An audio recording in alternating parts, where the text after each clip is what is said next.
Hello, everybody. My name's Anthony, and I'm just ringing my bell here a little bit for you and for myself.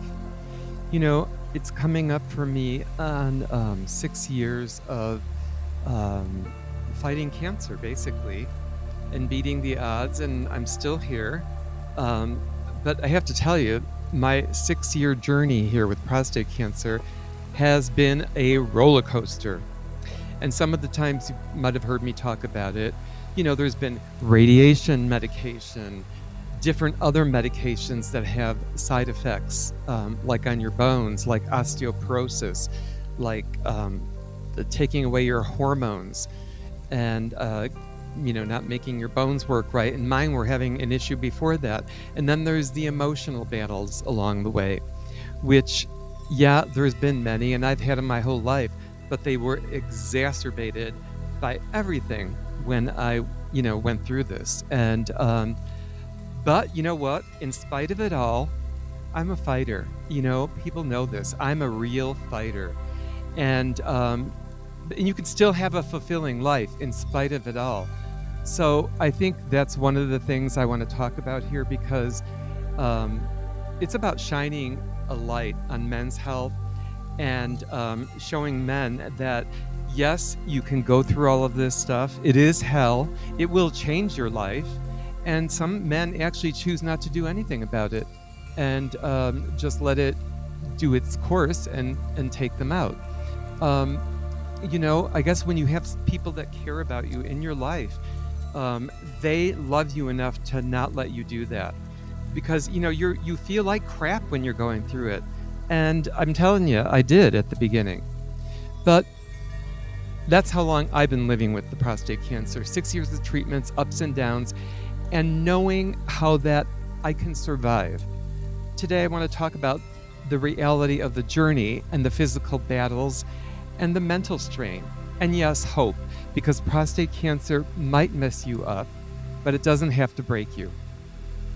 I shouldn't say might mess you up. It will mess you up. It just depends how much you're willing to fight and to deal with the crap that happens along the way, because it is going to be a fight. So, most of the time men are taught to fight for what they believe in and for what, the way they grow up and all of these things. But when it's about your life, it's a different type of battle. So, like I said, when I first was diagnosed, I felt like the ground was ripped out from under me. I had been doing nursing. I was a nurse for several years and wanted to continue that and even go further in the field. But I was stopped because the fight starts. And the fight for me was about the treatments, which treatments, this treatment, that treatment, knowing what to do, looking at all the information, doing all the research. And even just by itself, the radiation was like running a marathon. I didn't sign up for that crap, and it was a horrible thing. I remember being on the table every day. Look, it's been like several years now since I had to have that, and I can still remember it like yesterday, laying on the thing while the thing is going around me and shooting all these different rays of radiation. And I didn't know how I was going to feel, but during it wasn't so bad, but the feelings of emotional pain, that it's like, dude, it's killing something in my body. I told my doctor, "You're killing me. You are absolutely killing me." And he goes, "No, I'm not killing you. We're trying to kill the cancer. I'm not killing you, but you're killing something in me. You're killing me." So it is. It comes down to semantics. But it was like running a marathon. I did get fatigued. I got totally off my rails here. The radiation and meds aren't just words. They're life-threatening and life-altering, because my body's reactions were unpredictable. And I'm one of these HSP, highly sensitive people as it is. I am sensitive to every different kind of drug I've ever taken, no matter what it is. I've learned, don't even look up the side effects anymore, because otherwise I'll have all of them. And sometimes I have them and sometimes I don't. And I look at them more after than before. Because not too long ago I was having a MRI and it was a contrast. And the guy said it was a PSMA contrast. And they said, oh, normally people don't get affected. I was nauseous about 15 minutes into the thing, and I'm in the machine going, and the guy's nowhere to be found. He basically left me alone in there, because when I came out, there was a different woman there finishing it up. So I was like, that was a bit rude, I thought. But, but there were days when my joints ached. And so here's another thing. I just had this other infusion not too long ago because I had to have I tried this new drug for osteoporosis because I've been on Prolia for years, and they told me once in a while you have to switch these up because your body can't handle them. Because I've been on this stuff for more than 10 years. A couple different ones, actually. So I started this new reclass, get this infusion at the cancer center, and guess what?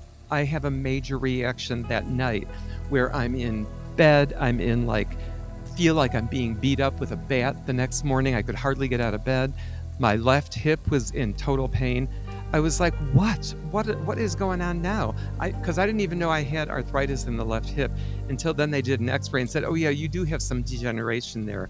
And then the cancer nurse practitioner told me, well, you know what? Sometimes the medication's going in and that's causing the pain. Take Claritin. I'm like, what? Take Claritin?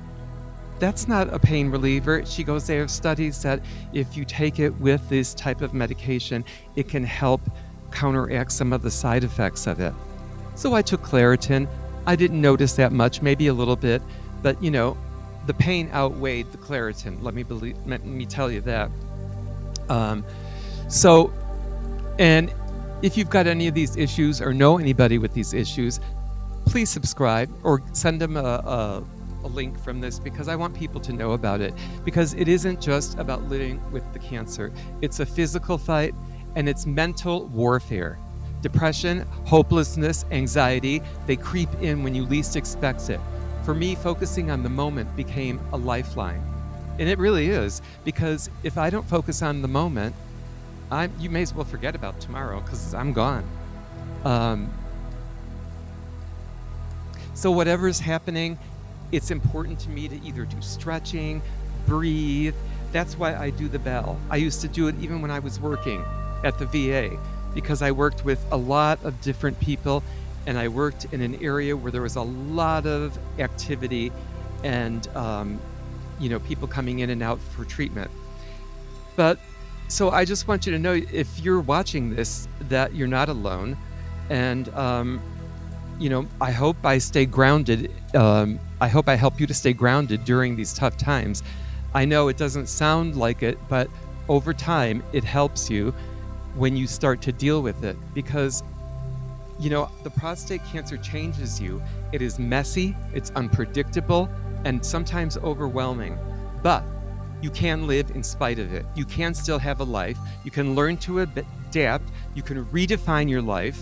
And for me, it's been about balancing exercise tailored to my body's needs, going to physical therapy, understanding the journey, sharing my story, and breaking the silence. Men's health deserves a louder voice, and together we can be that voice.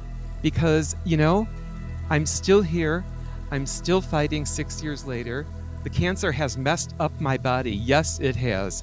I'm not going to tell you it's been easy, and there has been a million things I can tell you, but I don't have. This is not the place I'm going to be able to do it, because I don't have the time in this little video. But there's hope, there's community, there's strength to be found, even in the hardest moments. I also did lead a support group for zero cancer, support group. And it's still going on, even though I'm not doing it right now. Sometimes I do go to it. But please subscribe if you liked what you heard here. I'm going to probably start another group, and it's going to be more of a private group for men who are going through this, because there are a lot of issues to talk about. But I'm so happy to be here, so happy that I'm here to say you end up knowing who your real friends are. Thank you for listening. Have a great day. Good luck to everyone.